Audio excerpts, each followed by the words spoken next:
Thousands of British Columbians, many of them from minority communities, have been protesting against SOGI 123, which was originally introduced by the BC United Liberals. Parents are concerned about the sexualization of their children in this NDP government's education system. Will the minister admit that SOGI 123 has been divisive, an assault on parents' rights, and a distraction on student education? Premier. Thank you, Honourable Speaker, and I welcome the member to the House as the leader of his new party. But I got to say, this is not an auspicious start. You know, when you talk about the issues of the day for British Columbians, cost of living, housing, we heard from the BCUP, healthcare, addiction, mental health, to come into this place, to use the authority of his office, his new party, to find a small group of kids in our province, to leverage all of that to make them feel less safe at school, less safe in our community, to feed the fires of division in our province and bring culture war to British Columbia, it is not welcome. And when he sat on this side of the House, he supported those same policies, Honourable Chair. It is outrageous that he would stand here and do this. He sees political advantage in picking on kids and families and teachers and schools who are just trying to do their best for kids who are at risk of suicide, Honourable Chair. Shame on him. Choose another question.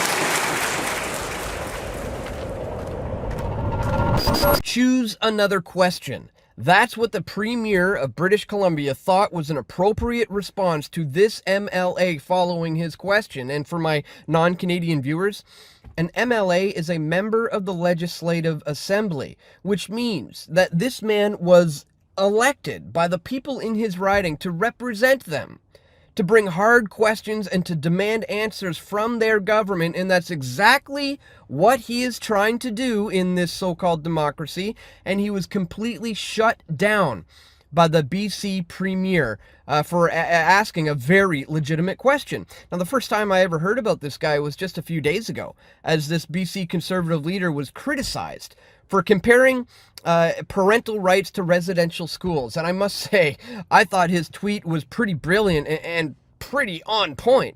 Just a few days ago, he said, "Today is National Day for Truth and Reconciliation, or Orange Shirt Day. Today, we remember what happens when the Canadian government thinks it's better at raising children than parents. I will always stand with parents." A very, very good point. And of course, they criticize him for saying that they're comparing this to, the sexual orientation and gender identity that's being taught in schools. But Rustad denies that he is making these comparisons to SOGI 123, arguing that his statement is historically accurate. I'm not comparing that. What I'm talking about is the fact that what happened with the Canadian government interfering and making a decision that they knew best in terms of children's education and taking away those rights from parents obviously led to very tragic results, he said. And again, I couldn't agree with him more about this statement in regards to parental rights. And guys, by the way, if you do want to learn more about what actually happened, please watch my video, The Truth about Canada's National Day for Truth and Reconciliation. Well, now, it seems that he's kind of doubling down on this point that he was making, now saying that parents are very concerned about the sexualization of their children. And as you saw in that opening clip, he simply asked, will the minister admit that SOGI 123 has been divisive, an assault on parental rights, and a distraction on student education? Again, a very, very legitimate question. And as you saw in that opening clip, and as we will discuss, he was completely shut down, which, as I said, should prove to you that democracy is an absolute sham. But of course, that begs the question, if that's the case, well then what's the alternative, right? Well guys, we're going to talk about all of that and much more in this video. But really quickly, just before we do, I'd ask that you check me out here at pressfortruth.ca/donate if you appreciate my efforts to bring you this information. Here you can do a one-time donation with PayPal. You can do Bitcoin or other cryptocurrencies by clicking there. You can join me on Subscribestar for a monthly reoccurring contribution. $5 a month, $10 a month, whatever is within your means is greatly appreciated. Thank you so much to everybody who does take time to support in that way. You can also send an e-transfer to dan@pressfortruth.ca, or if you guys like to keep things old school, you can send stuff to my P.O. box, guys, Links for all of this are located in the description below. Once again, thank you so much to everybody who does take the time and efforts to support my work here at Press for Truth. All right, guys, so again, as you saw from that opening clip, this man has a very legitimate question about SOGI 123 being taught to young children in schools here in British Columbia. In fact, I had the exact same question that this MLA had for the leader of the Conservative Party. I thought it was an appropriate question to ask Pierre Polyev, or however the heck you pronounce his name, as he learns from Dan Dix about SOGI and is also asked to define what a woman is. You know, I think it's important to get these things on the record from people who are, leaders of our so-called democracy. So let's check that out real quick. Let me see if I could find that moment. Let's see, I think it was right up around here somewhere. And I'll show you this. And all this time, just ask you two quick questions. I was curious. Are you? Yeah, for sure. Should kids as young as 5 years old be taught like gender ideology and sexual orientation in school? No. Boom. So, should children as young as 5 years old be taught sexual orientation and gender identity in schools? No, he says. Remember, this is the potential future, prime minister of the country. We now have it on the record how he feels about SOGI, and then I find out that he doesn't even know what it is, so I explain it to him. Okay. Because I thought you were in favor of the SOGI in Vancouver. What's the SOGI? What's SOGI? Oh, sexual orientation, gender identification is what they're teaching. Again, this is the man who's representing the opposition to the official leadership, who doesn't even know what SOGI 123 is. This is a real concern among parents in British Columbia and across all of the nation. Obviously, we just saw that million people march for children. You know, this is obviously a huge issue, and so this is why I asked the leader of the Conservative young Party. children in British Columbia. I don't know anything about that. I'm a federal politician, so I'm not involved in the provincial. Yeah, I don't know anything about that. You know, I deal with issues on the federal issue, and this is a BC thing, you know, but it's like, guess what? This is going to become a federal issue. This is already highly divisive and politicized, and it will be a topic you're going to have to take a side on in the future. So, Curriculum. getting it on the Okay, record. final question. This is going around a lot in the U.S. A lot of people aren't able to answer it, apparently. And can you, in 3 or 4 words, define what a woman is? Simple question. Define what a woman is. I'm surprised he had never even heard this question. He seems caught off guard, and he jokingly says, you know, hey, if you have to ask that kind of question, I mean, hey, what's wrong with you, right? But You have to ask that you might want to get yourself a dictionary or I'm just curious to hear your question. definition in 2 or 3 words, 3 or 4 words. I'm sorry, we just have a huge lineup still, so Yeah. appreciate you. Can you define he really doesn't, so I try again. Can you define a woman? a woman? Not a man. Not a man. Yeah. Not a man. And I would say that's an acceptable answer, but again, it's important to get these things on the record, like I did with the potential future prime minister of the country. And so here we have an elected representative, a member of the Legislative Assembly of British Columbia, attempting to represent the people of his riding, concerned parents about the curriculum being taught in the schools. And the response, as you saw, was disgusting. He goes, to come into this place and to use the authority of this office for his new party to find a small group of kids in our province, to leverage all of that, to make them feel less safe in our community, to feed the fires of division in our province, and to bring culture war to British Columbia is not welcome. What is this lunatic going on about? He is simply raising the concerns, that legitimate concerns, that parents have with the sexual nature of the curriculum being taught to young children. It's absolutely insane. And again, this should be a huge red flag for people to realize that when your elected representatives cannot even bring up specific points that are of concerns to the parents of the people that he's representing, you know, we're not in a true democracy here. What we have is a sham. You know, it's the illusion of choice. It's two wings of the same bird. It's two sides of the same coin. It's a choreographed wrestling match. And I've been saying that for so many years, and people often ask me the question, especially after I put this out back in 2015 when I was trying to warn people about Justin Trudeau. You know, I wasn't on Rumble and BitChute and all that stuff, Odyssey back then. It was only on YouTube, so that has been deleted. But back then, when I put out the Democracy Deception explaining that it's the money changers, it's the cartel of banking insiders, the banking dynasty families whose inheritances date back centuries and who manipulated everybody through wars and through the setting up of fiat currencies. They are the ones who are responsible for the idea of democracy itself, and have turned it into this illusion of choice. But again, this begs the question, what's the alternative? Well, folks, I put a lot of time and effort into thinking about just that. In fact, I did put it out in a video almost 5 years ago now.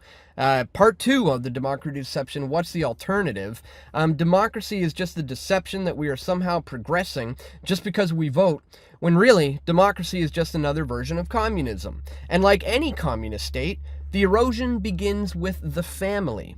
In this video, Dan Dix of Press for Truth goes over the various pros and cons of what may someday replace democracy, but more importantly, how traditional morals, specifically Christian morals, standards, and values, need to make a strong comeback before we can ever achieve any kind of a libertarian or anarchist utopia. So I want to leave you with that today, ladies and gentlemen.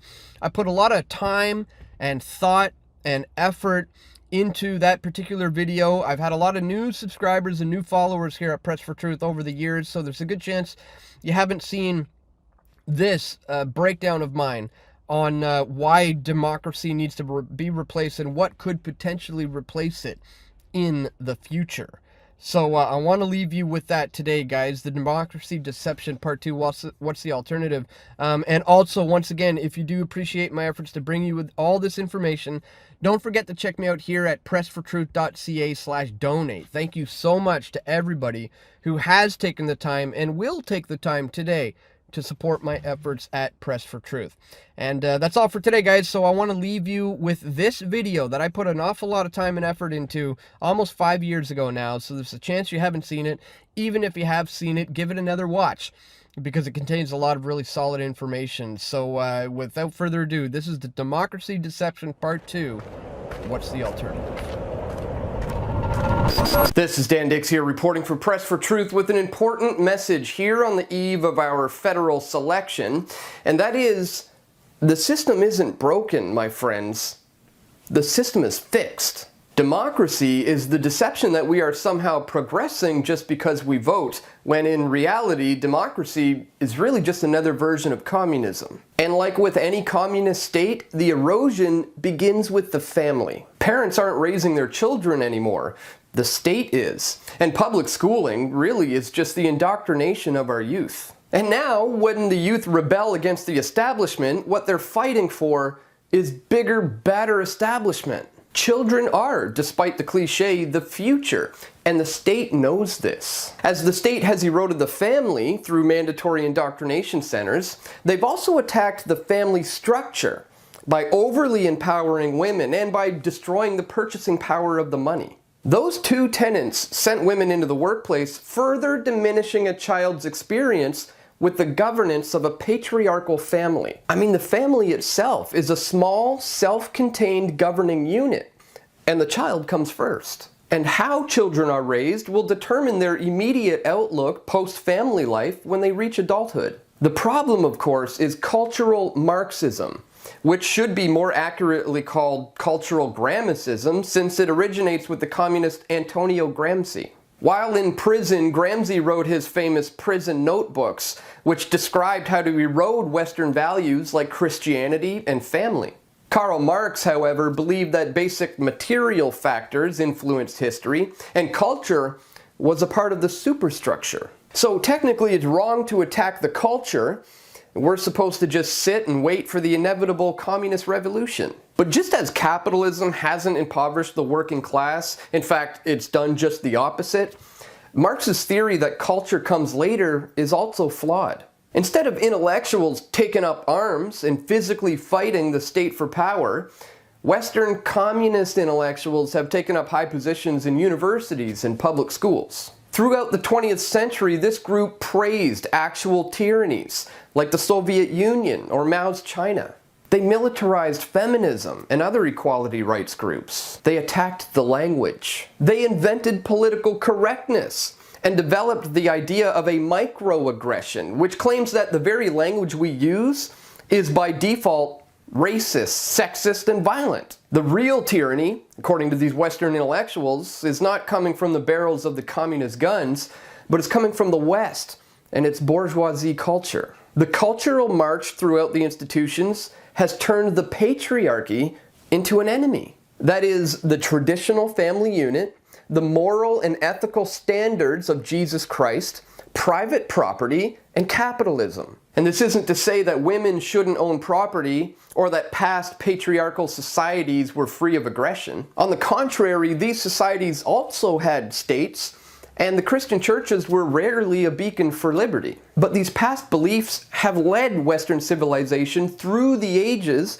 as the most successful cultural traditions and norms. And far from the white heterosexual males being the enemy of society, people should be thanking them. A large majority of any unit of any technical value, like innovations and inventions and machineries and tools and everything we're using every day everywhere, and which our current living standards largely depend on, originate from Western values. It's not just free markets that bring about freedom. There's a cultural march that we have to reverse that will allow for the restoration of the traditional standards and values of Western society. And that is the teachings of Christ, which says to love one another. Don't lie and murder and cheat and steal. The only way to do this realistically is to restore the institutions of private property that recognizes the individual as a political sovereign. Not just white males, but all individuals of all races and ages and genders. But one doesn't go about this by voting for a political party. And now the counter-enlightenment ideas embraced by the Western intellectuals and now successfully embedded into the population is at the heart of this corporate cultural wasteland. Moral relativism, that is the idea that there are no universal moral laws, is now generally accepted as being true. Reason and logic are no longer the chief source of knowledge. And extreme scientism has taken hold, where everything, including reason and logic, must be empirically tested in the real world of things, where the only thing that's valid and true is whatever is published in a peer-reviewed journal of official opinion, or checked by a computer model that gives the answers they want. This erosion of Western science is a direct result of the democratic tyranny where scientists live off of public funding. They too have become mouthpieces for the establishment, echoing the conclusions that are going to give the state more power. The state also created perverse incentives like the welfare state, which promotes dependency on bureaucracy and taxpayer money rather than the family tree. For example, a woman who's pregnant out of wedlock and relying on her parents or aunts and uncles or siblings. She wouldn't be just a single mom with a child. She would have those broader family foundations, and the child would be better off because of it. With the welfare state, the mother becomes dependent on the state for financial benefits, and the child ends up being raised outside of a family, missing all of the good morals and values that come with that. They're instead raised by other children their age in public schools, headed by bureaucrats. So through direct state action and through corporate state propaganda, the powers that be have dismantled the family and replaced it with cultural Marxism. Guys, the family is the essential foundation of society, and no amount of voting is ever going to change that. Canada's parliamentary democracy technically isn't broken, although it's not worth going back to after this experiment with cultural Marxism. And even so, under a patriarchal family private property order, the role of government would be so small that Parliament might work. But since we live with people who have communist ideas, and people are always going to have these ideas, the best way to limit their power is to just abolish democracy altogether and discredit it as an idea just as bad as communism. Democracy just can't work. It's a nice idea, but human nature prevents it from working. But to understand how the cultural Marxists took control, how they marched through the institutions instead of having an armed revolution, to understand that, we have to go back to how Parliament was supposed to work. Democracy was originally a small liberal idea, and there's a lot of truth seekers out there who love democracy, and I really can't blame them. I mean, the conditioning is extremely tight. The power elite have engineered a multi-generational culture here that masks the realities of the corporate state apparatus and what the real solution should be. Now, traditionally under this kind of system, Canadian Parliament is considered sovereign and the only true voice of the people. As part of the march, organizations and associations, especially politically active ones, claim to speak for all the people. Women, unions, dispensaries, taxpayers, whoever. But only Parliament, at least on paper, is supposed to be the supreme representative institution. God is sovereign, who appoints the Queen, who allows us to have Parliament. Wait, you lost me after God is sovereign. In the United States, at least on paper anyways, the individual was sovereign. But the Civil War put an end to the idea that individual states could secede. That the individual could travel the continent when one state became more tyrannical than the other. Lincoln's War ended the authority of the state vis-a-vis his centralized federal tyranny. Add the Federal Reserve and cultural Marxism, and you can see where America went wrong. And it was right after Lincoln's War that Canada became a country. The founders of Canada, especially the provincial legislatures that ratified the Constitution, correctly blamed the American War on too many democratic tendencies within the Republic. Most colonial provinces had their government, which they had been working with for years. It was just another form of democracy. The idea embedded in the Canadian Constitution is that it blends monarchical, democratic, and aristocratic elements. That's what makes it superior to the runaway democracy in the United States. What's interesting about the Canadian system is that with each new parliament, there's supposed to be a fresh new sheet. Once Justin Trudeau received his majority government, he theoretically could have taken the country in any direction that he wanted. Parliamentary sovereignty is basically a dictatorship for whoever controls the levers. And this power has tended to congregate in the Prime Minister's office. Even the Supreme Court of Canada is checked by Parliament's notwithstanding clause. But this power is almost never exercised in the way that it was envisioned. Justin Trudeau is not a dictator because his power is checked by these institutions that hold public sway. This group of Western communist intellectuals are preventing any kind of radical change from happening under their watch. Not that Trudeau was ever going to be much of a problem. The West has been hijacked by communists. Neoconservative Trotskyites hold on to political power and wage war. Worldwide proletarian revolution, making the world safe for democracy. While cultural Marxists dominate the institutions that were once thought of as civil society. Pierre Elliott Trudeau was a polarizing figure, but in this light, his actions can be seen as negative. Not only did he sign off the Bank of Canada to the international banking cartel, but he also enacted the War Measures Act. He befriended some communists, and then he enacted the Charter of Rights and Freedoms. Just go through this charter and read what the government grants you, even when it means taking it from someone else. Spoiler alert, there's no right to private property. Instead, the Charter closely resembles the International Covenant on Civil and Political Rights, a multilateral treaty adopted by the United Nations General Assembly in 1966. The Charter, my friends, is a globalist document that reflects cultural Marxism. There's no such thing as free speech, only private property. There is no freedom of assembly because we can't choose to stop paying our taxes. We can't procure ourselves a free market, a judge, a lawyer, maybe even a police officer. The entire arbitration system is monopolized by the state, and Trudeau's charter really just empowers the courts to the benefit of the lawyers and judges. We now have a system where judges, if they so choose, wield just as much power that was reserved for Parliament and for Parliament only. In one sense, this isn't all bad because courts have used this power to uphold individual rights when Parliament encroaches on them. But since they are operating under the guidelines of the Charter, which doesn't recognize property, Judges' rulings have and will protect entitlements and absurd positive rights like economic rights. These Western intellectuals have access to endless amounts of data representing human activity. It's just an onslaught of noise of what we buy, where we bought it, when we bought it, the things we want and need, and on and on. And anyone can draw any conclusion they want from looking at this data. Like if I had 24-hour surveillance of your house, I could probably edit together a pretty funny video, but it would be completely out of context. That's what the Western communists are doing. They're correlating a high standard of living with government control. They'll say you need to have a decent standard of living in order to flourish in a capitalist order.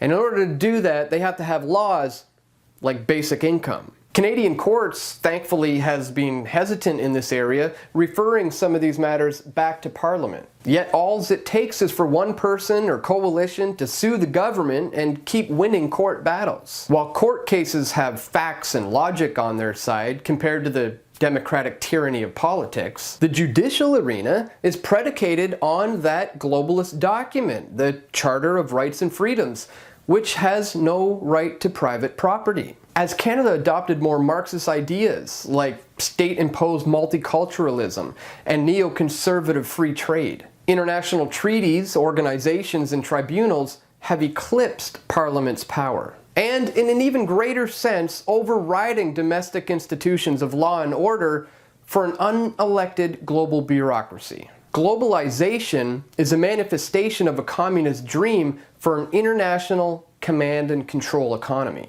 And atheism, rather than being imposed in a top-down fashion like in the Soviet Union, is being openly and voluntarily adopted by the masses. As public institutions and private businesses merge, the entrepreneurs disappear and the standard of living drops. Monopoly becomes the order of the day, as every bit of your personal life becomes bureaucratized and every single business transaction is a matter for the state. Agenda 21, now known as Agenda 2030, is the communist plan for the 21st century. It gives the state the power to centrally control and plan every single aspect of the economy, while imposing culture and institutional ideas that go beyond attacking the family and Christian values and capitalism. Already we're seeing a fetishism for the environment and for animals, and a strong dislike for human productivity, and a desire to see more state control over resources. It's like embracing all of the impoverishing things that go along with communism and calling it a good thing. So how do we avoid the track we're on? If democracy is a deception, then where's the clarity? Well, the original intent behind Parliament was that it secured the rights and the freedoms that Canadians already had. My friends, we're free because we're born free. Governments take care of law and order because free markets can't. And the rest, we leave up to civil society. But it's a false paradigm that some things are public goods while others are private goods. There's nothing unique about government where it can tax or borrow or print money to try and make everyone richer. In a very practical and important sense, there's really no difference between taxation and theft. From experience, we know that government central plans fail when compared to free markets and entrepreneurship. The solution to this democratic question is that this logic must also extend to law and order and healthcare and every other thing that Canadians take as de facto government services. The solution is a private property order where all adult actions is voluntary and consensual. Of course, this isn't the only solution. In fact, it poses a problem for a culture that has undergone a cultural Marxist revolution. A libertarian society is often portrayed as a free-for-all, and not as if warlords will take over, although that is true as well. But where there might be a group of culturally conservatives in one area and a group of communists in another. But this won't happen, simply because, as history shows, the culturally conservatives are morally and economically superior to the culturally materialistic communists. The latter will simply just fade away or have to be physically removed. After all, if one is espousing communist and democratic ideals in my community and to my children, then he's guilty of threatening my private property and family. There are libertarians who don't see it this way. They just think that we have to establish a private property order and then everything will just fall into place after that. These groups often identify with leftist politics, in so much as that they loathe traditional culture and they align themselves with the cultural Marxist movements like feminism, gay and transgender pride, atheism, and egalitarianism. In their mind, once traditional socially conservative culture is destroyed, the state will go in and usher in a new age of diverse, decentralized communities that are full of people who have not yet reversed their cultural Marxist beliefs. At that point, these libertarians think that liberty will prevail. Antonio Gramsci believed that it would usher in communism. I believe it'll usher in a form of libertarianism that furthers the agenda of the top-tier elite. A pseudo-libertarian revolution could replace the Trotskyite neocons in government and the cultural Marxists in the education institutions. A new libertarian order could emerge, but cultural Marxism would still exist in the minds of the people. The traditional family would still be broken. The mass of single mothers and children without structure would have to find new avenues of support. A stateless society should generally be considered a good thing. But realistically, the last 115 years have been disastrous for traditional culture. And this traditional culture must already exist if a private property order is to be maintained. In a culturally Marxist libertarian society, individualism means embracing the ego. Godless and motivated purely by self-interest, a cultural Marxist in this libertarian order cares only for his immediate well-being. And having been raised in a statist culture, passes on all the responsibilities of his own life onto the insurance companies and the arbitration services that have replaced government bureaucracy. The system is more efficient, cheaper, voluntary, and subject to competition. As well, it gives the individual the ability to travel and to enjoy all kinds of liberties that governments have suppressed for so long. Yet, this person, being a byproduct of cultural Marxism, lacks the traditional values that come from a traditional family. His values come from the Marxist culture that he's been born into, and it crosses over into the new libertarian order. He's less statist, so he checks out in the libertarian non-aggression department, but socially and culturally,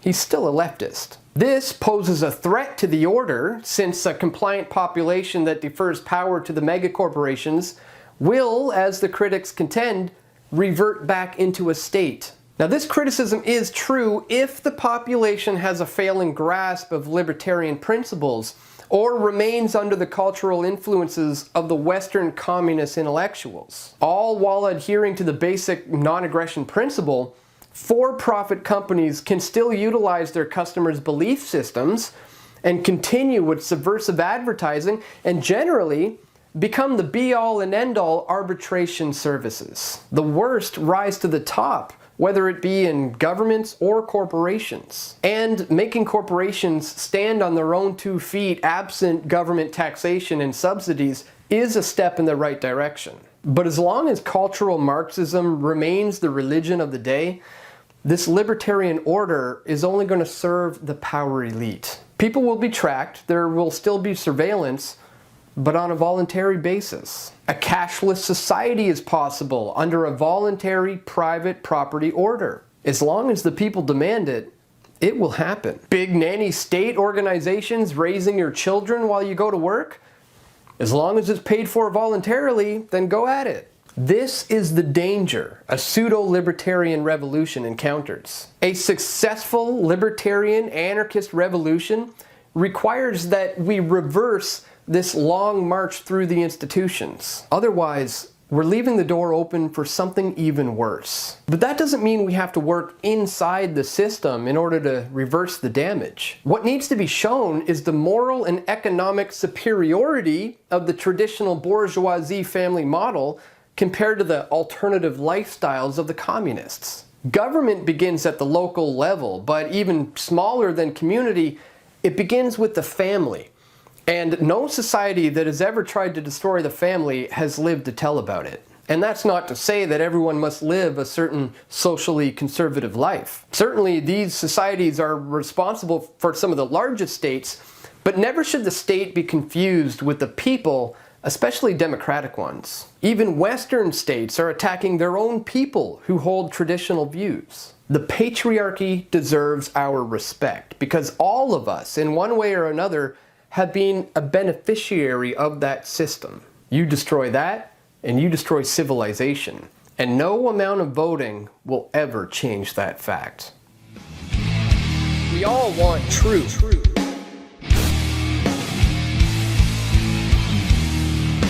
The truth will set you free.